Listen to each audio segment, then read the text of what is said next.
Hello everyone, welcome back to my channel and I hope that you're all doing very well. So today in this video, we'll be discussing one of the poems from Gitanjali, which is a collection of poetry, and its main topic is devotion to God, written by a prominent Indian writer, Rabindranath Tagore. So before this poem goes on, let's quickly see the introduction to the poet, that is Rabindranath Tagore. So he was a Bengali polymath, which means a person with wide knowledge and learning who was active as poet, writer, playwright, composer, philosopher, social reformer, educationist and painter. यानी इन्होंने अपना योगदान हर चीज़ में दिया। Poet, writer, play right, composer, philosopher, social reformer, educationist and painter, यानी हर चीज़ में इन्होंने अपना योगदान दिया। ठीक है। And he reshaped Bengali literature and music as well as Indian art with a contextual modernism in the late 19th and early 20th centuries. और इन्होंने बंगाली लिटरेचर को और म्यूजिक को नया रूप दिया, उसे रीशेप किया, उसे दोबारा से एक अच्छे फॉर्म में रेज किया, and as well as Indian art in late 19th and early 20th century, and he was author of profoundly sensitive, fresh, beautiful poetry of Gitanjali. And he was born on 7th of May in 1861 and he died on 7th of August in 1941, and his pen name is Bhanu Simha. तो इतना तो था हमारे author के बारे में। अब हम चलते हैं हमारी पोएम पे, जिसका नाम है where the mind is without fear.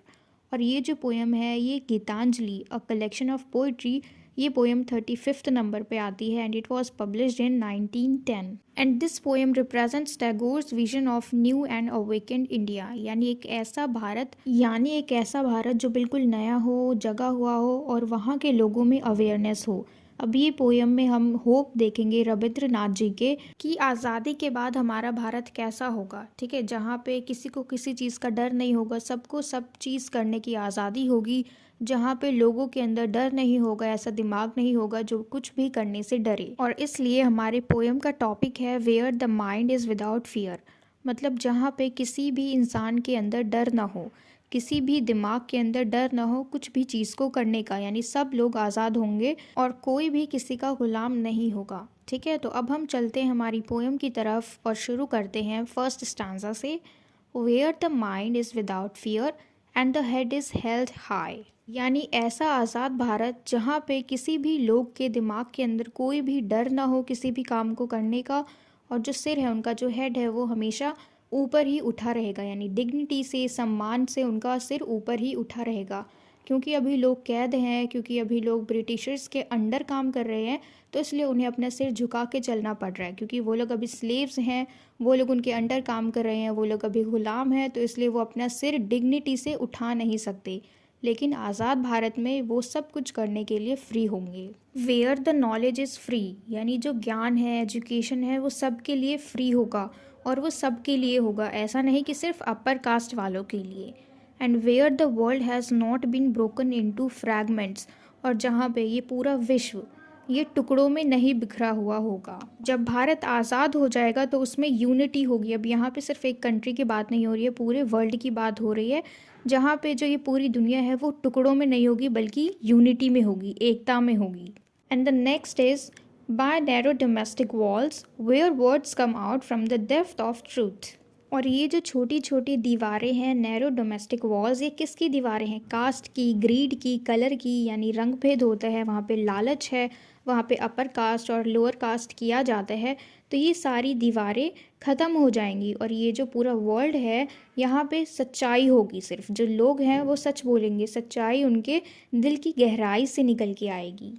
And where the tireless striving stretches its arms towards perfection, यानी जहाँ पे टायरलेस यानी बिना थके जो कोशिश करेंगे लोग, यानी उस आज़ाद भारत में जो उमंग उत्साह होगी उनके अंदर, क्योंकि जब हम खुश होते हैं तो हम कितना भी कठिन काम करें वो हमें आसान लगता है ना, और हम कोशिश करते रहते हैं बिना थके। ठीक है, तो हम टायरलेसली कोशिश करते रहते हैं परफेक्शन तक पहुंचने की, यानी जो भी काम कर रहे हैं उसमें हम बिल्कुल परफेक्ट हो जाएं। Where the clear stream of reason has not lost its way into the dreary desert sand of dead habit, जहाँ पे बिल्कुल clear stream of reason, reason इसलिए क्योंकि जब हम कोई चीज़ करते हैं तो हमें उसका रीज़न मालूम होता है, ठीक है, और हम बिल्कुल अपने गोल पे बिल्कुल दृढ़ होते हैं, बिल्कुल डिटरमाइंड होते हैं कि हाँ हमें ये चाहिए ही चाहिए।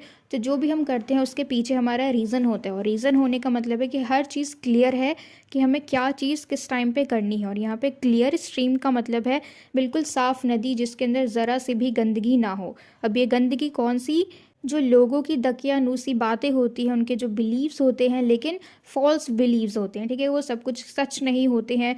और यही सारी चीज़ें कई बार हमें हमारे रास्ते से भटका देती हैं, ठीक है। तो जहाँ पे क्लियर स्ट्रीम ऑफ रीज़न हो and it should not lost its way, और इन दकियानूसी बातों की वजह से जो हमारा रास्ता है, जो गोल है हमारा, जहाँ हम पहुँचना चाह रहे हैं, उस रास्ते से हम भटक ना जाएं, ठीक है। Into the dreary desert sand of dead habit. Dreary desert का मतलब है सुनसान सा रेगिस्तान, जहाँ पे सैंड ऑफ डेड हैबिट, जहाँ पे रेत होते हैं ना, लेकिन डेड हैबिट के, यानी उसका कोई यूज़ नहीं होगा। क्योंकि डेड हैबिट का मतलब है जो ओल्ड बिलीव्स होते हैं लोगों की, जो पुरानी आस्थाएं होती है, false beliefs, narrow minded attitude. तो इन सारी चीज़ों की वजह से, इन सारी चीज़ों को अगर हम अलाउ करेंगे आने के लिए, तो ये सारी चीज़ें हमारे क्लियर स्ट्रीम को, यानी जो हमारी क्लियर नदी है, क्लियर स्ट्रीम है, वो गंदी हो जाएगी, और जिससे कि हम अपने गोल पे पहुंचने में जो हम चाहते हैं उस चीज़ को हम नहीं कर पाएंगे, उसको हासिल नहीं कर पाएंगे। Where the mind is led forward by thee into ever widening thought and action.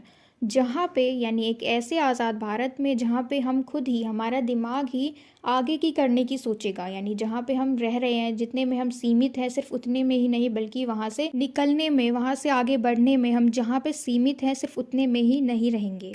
और जो हमारे थॉट्स होंगे, एक्शंस होंगे, वो एवर वाइडनिंग होंगे, यानी हम ऐसी सोच रखेंगे, ऐसे काम करेंगे जिससे कि हम ग्रो करें, ना कि वहीं पे सीमित रह जाएं। तो इस पोयम में जो हमारे पोएट हैं रविंद्रनाथ टैगोर, वो गॉड से बात कर रहे हैं, क्योंकि इसका मेन टॉपिक क्या है, डिवोशन टू गॉड। वो बता रहे हैं कि जब हमारा भारत जो है वो आज़ाद हो जाएगा तब कैसा होगा। वहाँ पे किसी भी इंसान के दिमाग के अंदर डर नहीं होगा, सबका सिर बिल्कुल ऊंचा होगा, और ये पूरा विश्व जो है इसमें एकता आ जाएगी, ये टुकड़ों में नहीं होगा, लोग कभी भी झूठ नहीं बोलेंगे, उनके दिल से सच्चाई निकल के आएगी, और हम हमारे पाथ पे बिल्कुल क्लियर होंगे कि हमें क्या करना है क्या नहीं करना है। जो भी हम करेंगे उसके लिए हमारे पास काफ़ी सारे रीजंस होंगे, हमें अपनी राह से भटकना नहीं है, ठीक है। और जो भी हम सोचेंगे वो बड़ा सोचेंगे, आगे बढ़ने के लिए सोचेंगे, और ये सब कब होगा, जब हमारा भारत आज़ाद होगा। तो इसलिए अब हमारे पोएट जो हैं वो लास्ट लाइन में कहते हैं, into that heaven of freedom my father let my country awake. यानी अगर हम आज़ादी को पा लेते हैं, फ्रीडम को पा लेते हैं, it's like feeling heaven of freedom. यानी अगर हम आज़ाद होंगे हर चीज़ करने के लिए, तो वो ऐसा महसूस होगा जैसे कि हम हेवन में हैं, क्योंकि वहाँ पे कोई रोक टोक नहीं होती है, कोई किसी को गुलाम बना के नहीं रखता। तो इस हेवन को फील करने के लिए हमारे जो पोइट हैं वो कहते हैं माय फादर। अब माय फादर, उन्होंने गॉड को एड्रेस किया है और कहते हैं लेट माय कंट्री अवेक, यानी हमारी जो कंट्री है, यानी ये जो भारत है, यहाँ के लोगों को जगाओ, यहाँ के लोगों में अवेयरनेस लाओ, जिससे कि हमारा भारत बिल्कुल आज़ाद हो जाए, ब्रिटिशर्स के चंगुल से निकल पाए। तो इसी के साथ हमारी ये पोएम ख़त्म होती है, और मुझे पूरी उम्मीद है कि आपको हर चीज़ अच्छे से समझ में आई हो, सब कुछ क्लियर हो गया हो। And if so then please let me know in the comment box if you like this video, and share it with your friends as well so that they can get help from it. And don't forget to subscribe my channel. Until we meet in the next video, keep learning.